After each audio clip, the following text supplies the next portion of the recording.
ಇರೋಂಥ ಏನು ಒಂದು ವಾಸ್ತವಾಂಶ ಏನಿದೆ, ಆ ನೀರಿನ ಮತ್ತು ಹವಾ ಮತ್ತು ಮಳೆ ಇದನ್ನೆಲ್ಲ ಕೂಡ ಗಮನದಲ್ಲಿಟ್ಕೊಂಡು ಅದನ್ನೇ ಹೇಳಿದೆ, ಸೆಂಟ್ರಲ್ದು ಒಂದು ಗೈಡ್ಲೈನ್ಸ್ ಇದೆ, ಮಾನದಂಡ ಏನಿದೆ ಅದರ ಮೇಲೆನೆ ನಮ್ಮ ರೆವಿನ್ಯೂ ಮಿನಿಸ್ಟ್ರು ತೀರ್ಮಾನ ಮಾಡಬೇಕಾಗ್ತದೆ. ನಮ್ಮ ಆಪೋಸಿಷನ್ ಲೀಡರ್ ಸಾಹೇಬರು ಹೇಳ್ತಾ ಇದ್ರು, ನಾವು ಇದನ್ನ ಮಾಡಬೇಕು, ಅನೌನ್ಸ್ ಮಾಡಬೇಕು, ಘೋಷಣೆ ಮಾಡಬೇಕು ಅಂತ. ಪಾಪ ಅವರು ಕೂಡ ರೆವಿನ್ಯೂ ಮಿನಿಸ್ಟರ್ ಆಗಿದ್ದವರು, ಅವ್ರಿಗೂ ಅಪಾರವಾದಂತ ಅನುಭವ ಇದೆ. ರಾಜಕೀಯವಾಗಿ ಮಾತಾಡ್ತಾರೆ, ನಾನು ಅದನ್ನ ತಲೆ ಕೆಡಿಸ್ಕೊಳ್ಳೋದು ಬೇಡ, ಅವ್ರಿಗೂ ಅನುಭವ ಇದೆ. ಸೊ ನಮ್ಮ ರೆವಿನ್ಯೂ ಮಿನಿಸ್ಟರ್ ಕೂಡ ಇದ್ರ ಬಗ್ಗೆ ವ್ಯಾಪಕವಾಗಿ ಚರ್ಚೆ ಮಾಡಿ ಗೈಡ್ಲೈನ್ಸ್ ಎಲ್ಲ ನೋಡಿ, ಆಮೇಲೆ ಫೀಲ್ಡ್ ರಿಪೋರ್ಟ್ ನ ತರಿಸ್ಕೊಂಡು ಅಧಿಕಾರಿಗಳ ಜೊತೆಯಲ್ಲಿ ನಮ್ಮ ಮಂತ್ರಿಗಳ ಹತ್ರ ಕೂಡ ತರಿಸ್ಕೊಂಡು ಅವ್ರು ಏನ್ ಘೋಷಣೆ ಮಾಡಬೇಕು ಆ ಟೈಮಲ್ಲಿ ನಾವು ಮಾಡ್ತೀವಿ. ಇನ್ನ ಬೇರೆ ನಮ್ಮ ಪೊಲಿಟಿಕಲ್ ಪಾರ್ಟಿ ಲೀಡರ್ಸ್, ಬೇರೆ ಲೀಡರ್ಸ್ ಕೂಡ ಯಾರು ಏನಾದ್ರು ಅಭಿಪ್ರಾಯ ತಿಳಿಸೋದಾದ್ರೆ ವಿ ಆರ್ ಮೋಸ್ಟ್ ವೆಲ್ಕಮ್.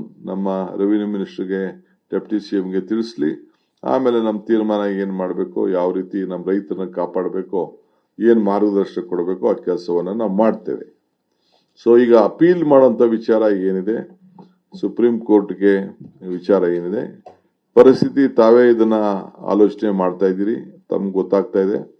ಅದನ್ನ ಕೂಡ ನಾವು ಲೀಗಲ್ ಟೀಮ್ನ ಗಮನದಲ್ಲಿ ಇಟ್ಕೊಂಡು ಅವರ ಚರ್ಚೆ ಮಾಡಿ ಕೆಲವು ಡಿಸಿಷನ್ಸ್ಗೆ ನಾವು ಬರ್ತೇವೆ. Okay, I'll brief you. Let my Kannada friends finish their questions. ಇರೋಂಥ ಏನು ಒಂದು ವಾಸ್ತವಾಂಶ ಏನಿದೆ, ಆ ನೀರಿನ ಮತ್ತು ಹವಾ ಮತ್ತು ಮಳೆ ಇದನ್ನೆಲ್ಲ ಕೂಡ ಗಮನದಲ್ಲಿ ಇಟ್ಕೊಂಡು ಅದನ್ನೇ ಹೇಳಿದೆ, ಸೆಂಟ್ರಲ್ದು ಒಂದು ಗೈಡ್ಲೈನ್ಸ್ ಇದೆ, ಮಾನದಂಡ ಏನಿದೆ ಅದರ ಮೇಲೆನೆ ನಮ್ಮ ರೆವಿನ್ಯೂ ಮಿನಿಸ್ಟ್ರು ತೀರ್ಮಾನ ಮಾಡಬೇಕಾಗ್ತದೆ.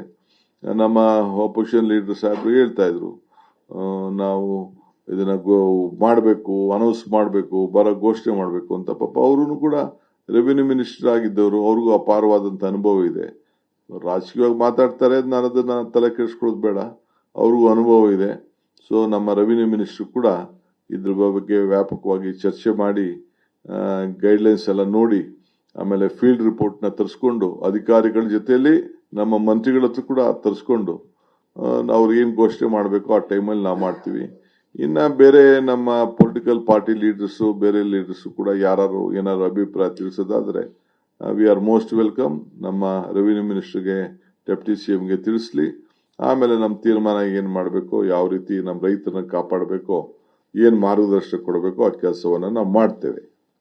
ಸೊ ಈಗ ಅಪೀಲ್ ಮಾಡುವಂತ ವಿಚಾರ ಏನಿದೆ, ಸುಪ್ರೀಂ ಕೋರ್ಟ್ಗೆ ವಿಚಾರ ಏನಿದೆ, ಪರಿಸ್ಥಿತಿ ತಾವೇ ಇದನ್ನ ಆಲೋಚನೆ ಮಾಡ್ತಾ ಇದ್ದೀರಿ, ತಮ್ಗೆ ಗೊತ್ತಾಗ್ತಾ ಇದೆ. ಅದನ್ನ ಕೂಡ ನಾವು ಲೀಗಲ್ ಟೀಮ್ನ ಗಮನದಲ್ಲಿ ಇಟ್ಕೊಂಡು ಅವರ ಚರ್ಚೆ ಮಾಡಿ ಕೆಲವು ಡಿಸಿಷನ್ಸ್ಗೆ ನಾವು ಬರ್ತೇವೆ.